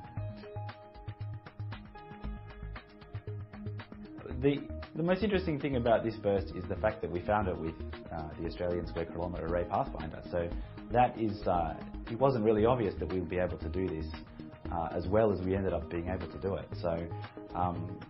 So this telescope is really a fantastic telescope. In fact, it's probably the best telescope on the planet at the moment for finding these bursts. And so whereas in the past it's taken 10 years to find 20 bursts, once we're really going with this new instrument, we'll be able to find them much more quickly, one or two every week. And that will blow open the field, so that will make it a much more, we'll be able to do much more detailed studies of these things, get better statistics, hopefully understand what they are and where they're coming from. So I think the thing that's most interesting about this burst is the fact that it heralds a new era, not only for the telescope, but for the whole field, where we'll be able to actually have lots more things to play with. That's probably the most important thing. I liken it a little bit like the Sauron of space, the all-seeing eye, because we see so much of the sky in comparison with other telescopes. We really can catch these things really easily. When you can find a whole bunch very quickly, which is what we can do now with the Australian Square Kilometre Array Pathfinder, we'll be able to get a nice uniform set that we can start to do some statistics with. So a classic thing we can do is measure how many really bright ones there are versus how many faint ones, and that tells us whether the things that we're looking at come from fairly nearby or really far away in the universe, much further than we might even think.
Shakespeare's poem. Let's think about perhaps the top 10 things that people would like to know, ought to know about Shakespeare if they're getting into his works. The first thing to say is that he did live quite a long time ago. He lived 400 years ago. So if you're reading Shakespeare or listening to Shakespeare, you're listening to somebody whose language is not quite the language of our current. You're listening to someone who was writing in a language which is a bit out of date for now. It needs a little bit of effort to understand that language, but the understanding will be done partly for you by the actors if you're hearing it, if you're seeing it performed. Another thing is that Shakespeare was a very great poet. He wrote poems are at narrative poems and sonnets, but he was also, and this is my third point, he was also a great theater poet. His poetry is dramatic poetry in the plays. He's not just writing static poetry, lyric poetry in the plays, which is therefore declamation. He's writing dramatic poetry, which consists of interaction between the characters of the plays.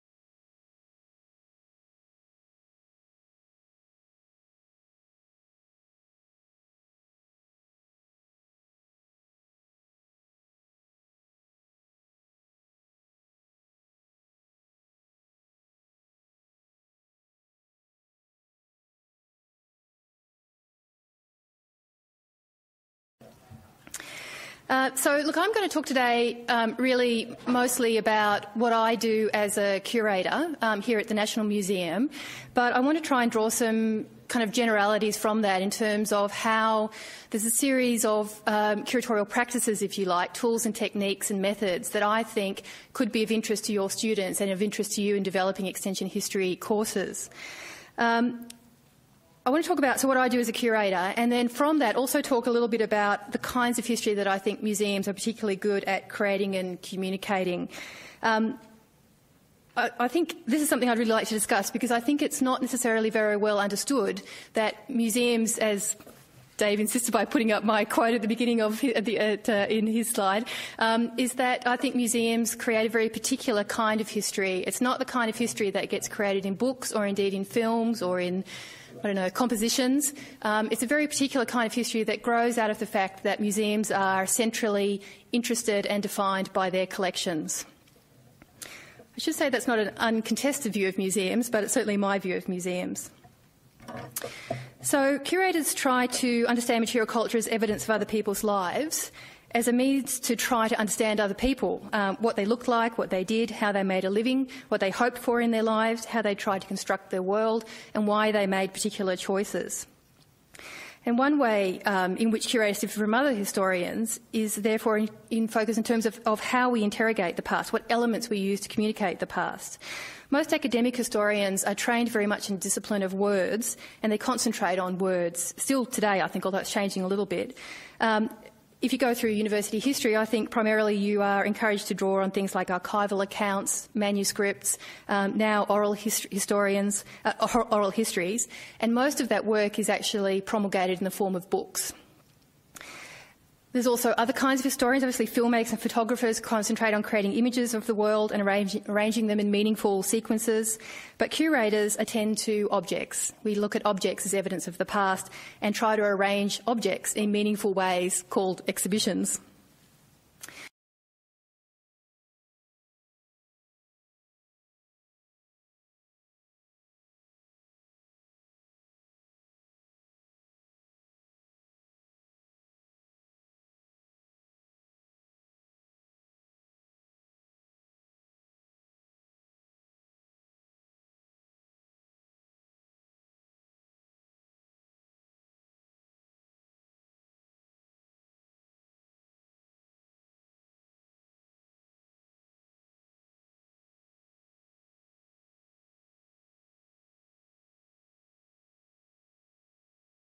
Well, who makes these decisions?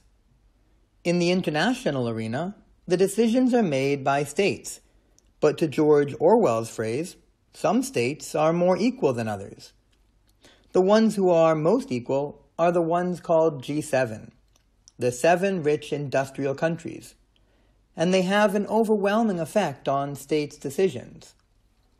And of G7, the one that's far and away the most equal is, of course, the United States, which, since the Second World War, has had a position of overwhelming international power, historical precedent to then, and of course, has used it to design a world and the interests of powerful sectors within.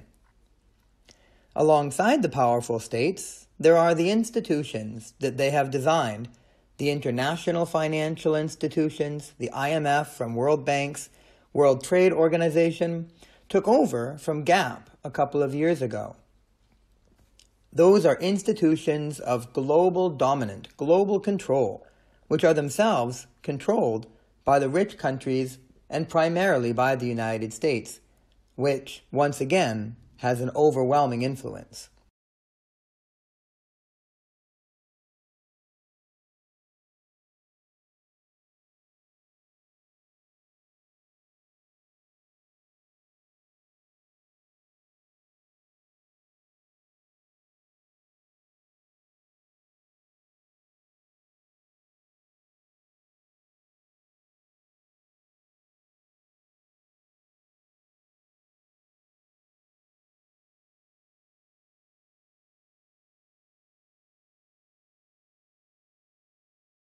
So faults are breaks in the Earth crust. We can identify them because of the discontinuity in the structure within the Earth crust across fault.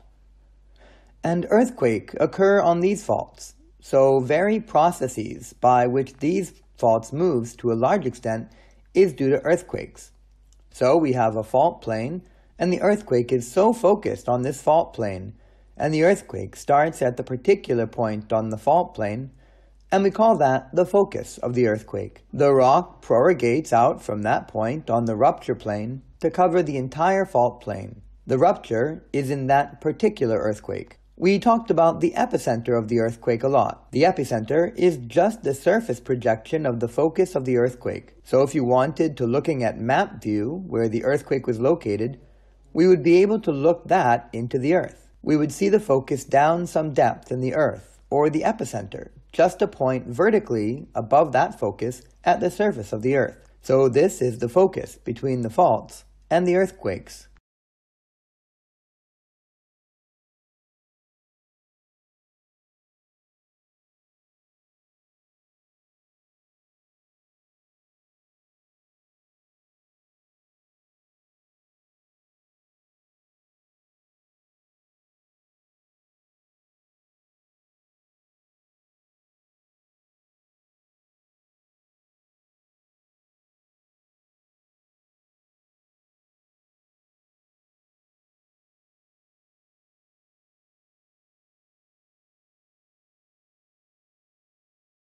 The war for talent refers to an increasingly competitive landscape for recruiting and retaining talented employees.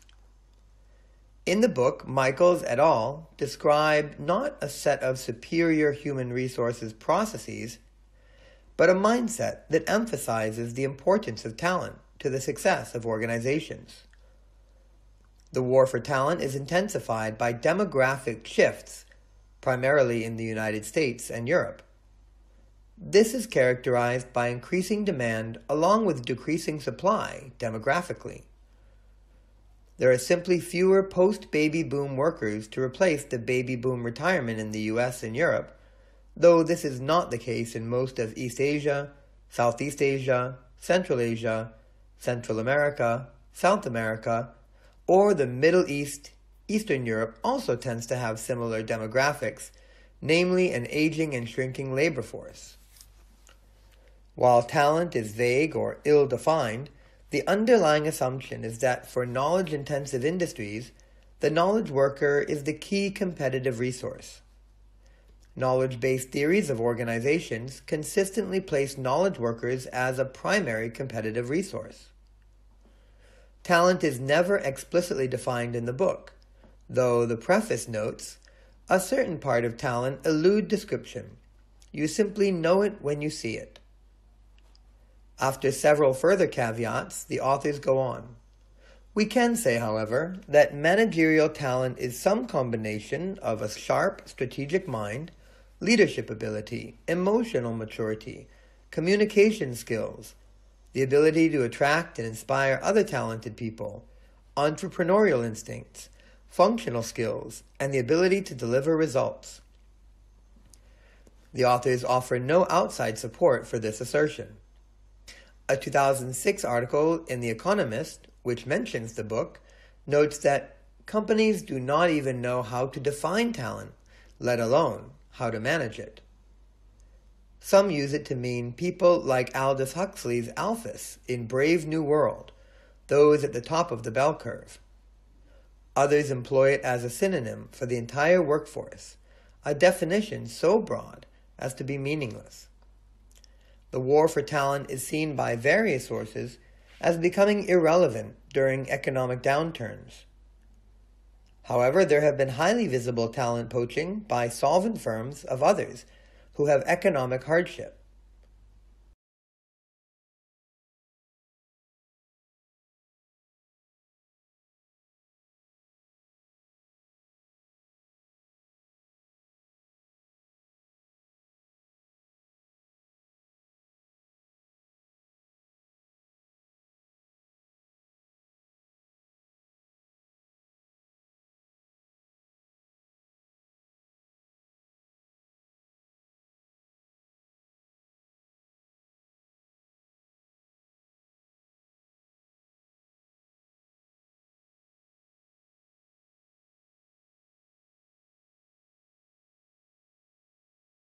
John Milton is best known for his poetry, especially Paradise Lost, but also for the more accessible and shorter Lycidas and L'Allegro and Il Penseroso, plus one or two sonnets you will find in most anthologies.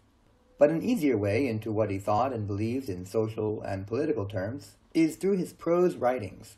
These were mostly pamphlets and tracts, written in reaction to some political event or situation, but also included pamphlets on a wide variety of subjects, including at least 4 on divorce, which for him was tied up with personal freedom. However, the text which has probably had the most relevance down the years, and which can be read with profit, is the Areopagitica, which is a defense of freedom of expression and publication, and against censorship. It was written as a reaction to an attack on himself, in particular a pamphlet on divorce he had written, and which some condemned as a wicked book.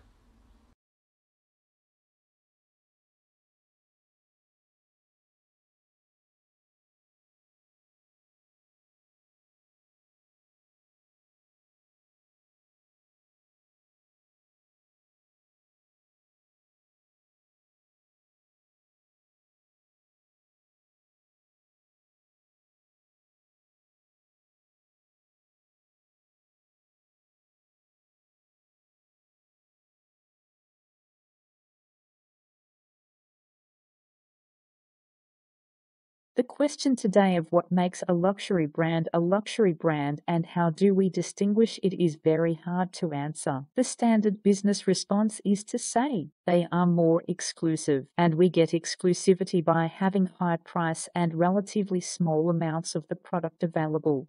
The reality, however, of luxury brands is that they are sold in their millions and in some cases are not priced that much higher than the standard output. The only way I can really answer your question is to say it is all relative. As you said in your introduction, it wasn't that long ago in Australia that we would have considered 2 televisions to be a luxury, or even further back, 1 color television. And you can make a strong argument. For example, that Starbucks in China right now is a luxury purchase because of its cost, because of how frequently it is purchased by many people. So, I think the long answer is a complicated one, but the answer is, it depends who you talk to. I think in the business community what we would say is that there is a small cluster of more expensive brands which have a distinct strategy that we would identify as being luxury brands. And they start with the Rolls-Royces and the Tiffany's and the Louis Vuittons of the world. And I think that tends to be how we see them.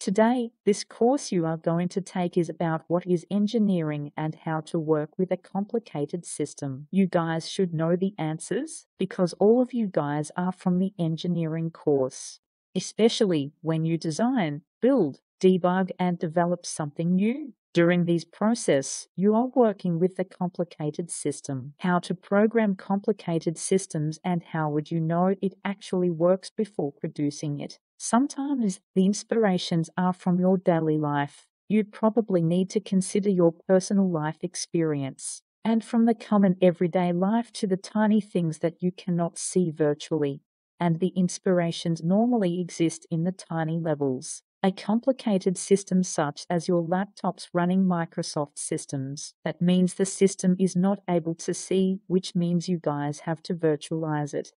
Engineering is here to help virtualize by using systems. Nowadays, the complicated systems are relatively reliable, and you guys work upon these and need to deliver the new outcomes which are reliable as well. This is what we do now and we are good at. Engineering is to help virtualize by using systems. In order to develop and produce a reliable system, you need to consider more on the risks, potentials, predictability, and accuracy.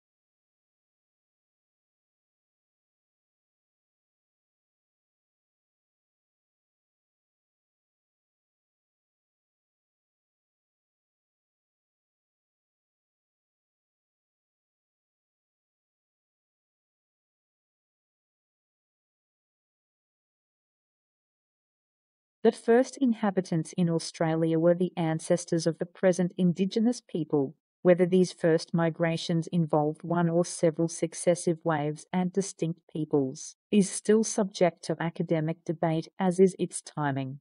The minimum widely accepted time frame places presence of humans in Australia at 40,000 to 43,000 years before present, while the upper range supported by others is 60,000 to 70,000 years BP.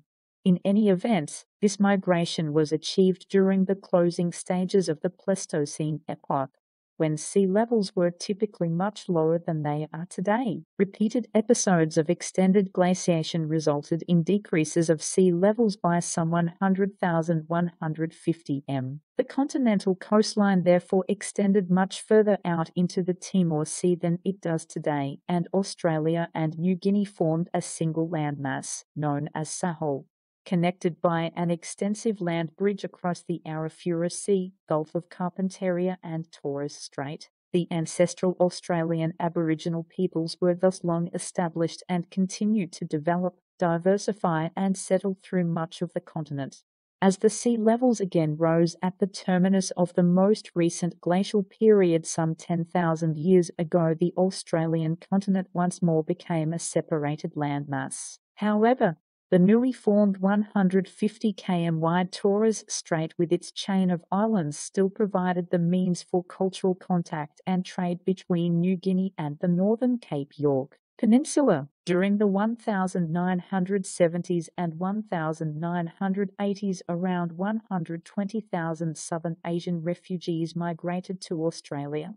During that 20 years, Australia first began to adopt a policy of what Minister of Immigration Al Grasby termed multiculturalism. In 2004-05, Australia accepted 123,000 new settlers, a 40% increase over the past 10 years. The largest number of immigrants, 40,000 in 200,405, moved to Sydney. The majority of immigrants came from Asia, led by China and India.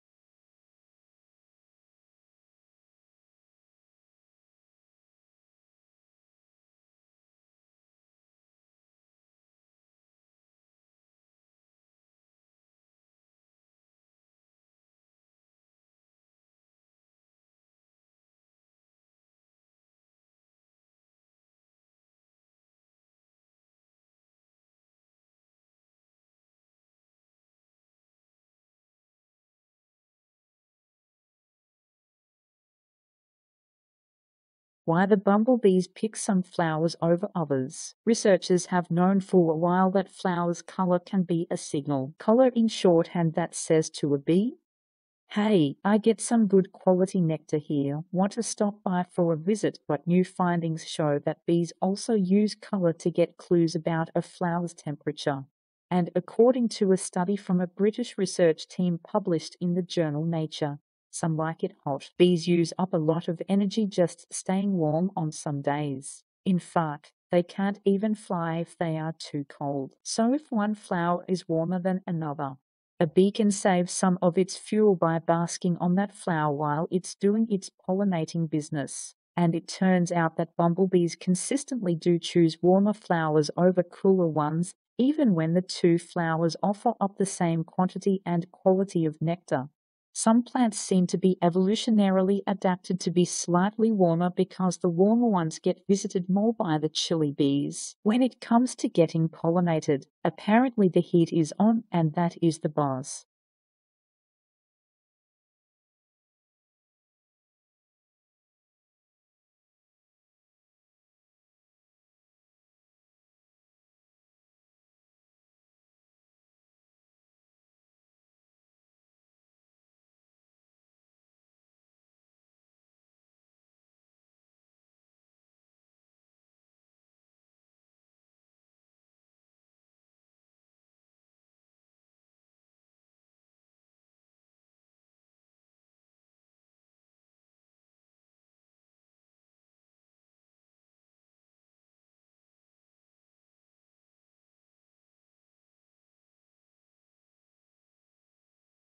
Let me start with the brain and the functions of learning and memory.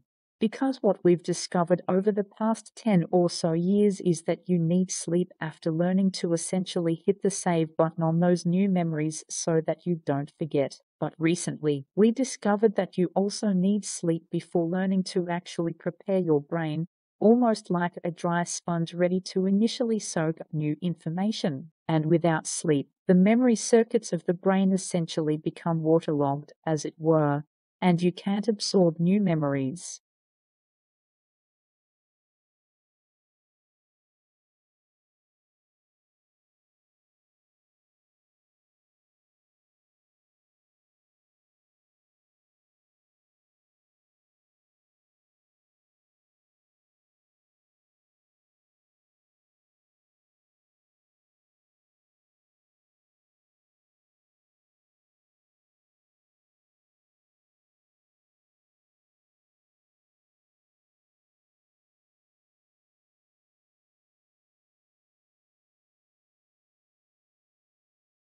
I think we are in the early stages of a change toward much more human freedom in business, and I think this change may be as important for businesses as the change to democracy has been for governments. The reason I think that's happening is because it's now possible for the first time in human history to have the economic benefits of very large organizations. Things like economies of scale and knowledge, and at the same time to have the human benefits of small organizations. Things like freedom, flexibility, creativity, and motivation.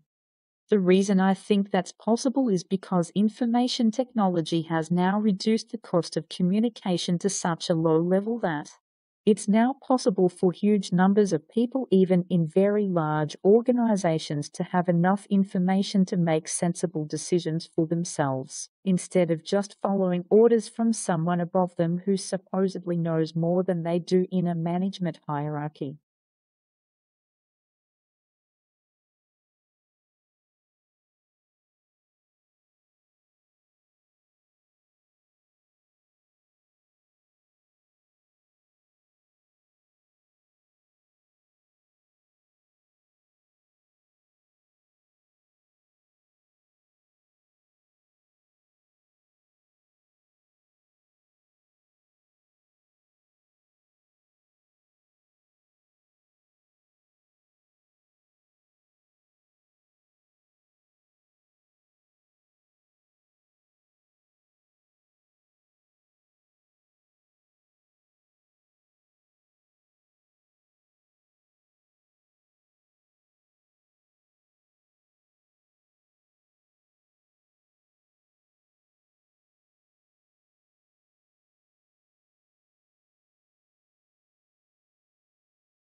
Introducing your persuasive essay. Hook your audience. There are many different types of leads or hooks that you can use to begin your persuasive essay. A good introduction, remember, has a few functions, including grabbing the reader's attention, introducing the topic and your position, and previewing the main points of your essay. Let's look at a few examples of ways to hook a reader. A news lead sounds like a newspaper article because you simply state the facts: who, what, where, how, and why. An anecdote or short story tells the story of a real person directly impacted by the topic of your essay, like a child soldier or a child slave in the tobacco fields. A question can get the reader thinking about your topic. Reader identification is another kind of hook that shows the reader how the story relates to them. A shocking fact or statistic can surprise a reader and make him or her want to read more.